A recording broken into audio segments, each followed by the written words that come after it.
CM అయితే మళ్ళీ ఎండకు చచ్చిపోతాం జనాలు. ఇప్పుడైనా సరే చంద్రబాబు ఇంటికి పోతే వర్షాలు పడతాయి. ప్రశాంతంగా అడవిలో జీవితాంతం లక్ష్యంగా బతుకుతుంది.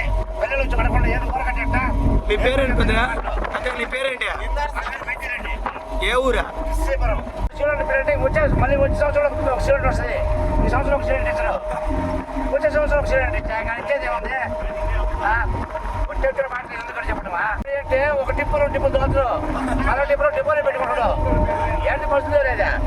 అన్ని మాఫీ చేస్తానని అన్నీ చేయలేకుండా రైతు రుణాలు మాఫీ చేస్తాను అది ఇది అని చెప్పి చేయలేకపోయాడు కదా. ఆయన ఇప్పుడు బస్సు ఫ్రీ అంటున్నాడు, గ్యాస్ సిలిండర్లు 3 ఇస్తా అంటున్నాడు, మా మెగా డిఎస్సీ వేస్తా అండు. ఆయన మాటలు నేను నమ్మొచ్చా? నమ్మొచ్చంటే ప్రభుత్వాన్ని బాగుపరచాలంటే నమ్మి ఆయన ఏమి ఇవ్వకుండా మనం నమ్మకమే మనది. ఆయన ఇవ్వకుండా ఉంటేనే మంచిదని నా కోరిక. ప్రవేశపెట్టిన పథకాల వల్ల ఆయన సీఎం అయ్యే అవకాశం ఉందా లేదా? నాకు తెలిసి అయితే లేదు. పిల్లోళ్ళ కాడి నుంచి అంగన్వాడీ టీచర్ల కాడి నుంచి ఆర్టీసీ వాళ్ళు కానీ ప్రతి ఒక్క టీచర్స్ కానీ అందరూ నష్టపోయిన వాళ్ళే. ఈనాడు నష్టపోయి అల్లాడుతా వాళ్ళు మొత్తం మేము వేయము అనే లెక్కలేక వచ్చాము.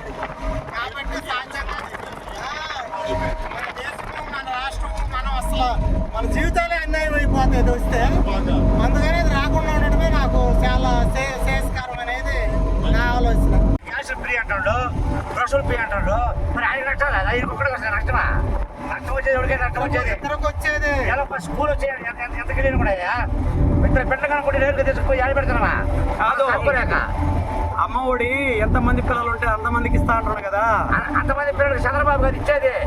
ఇంకొక మోడీ కూడా గిరాడు. ఒక్క పిల్లడికి ఇలాగ తెస్తా ఉన్నాడు. ఆ అమ్మ ఒడి ఇచ్చేది ఆడయా?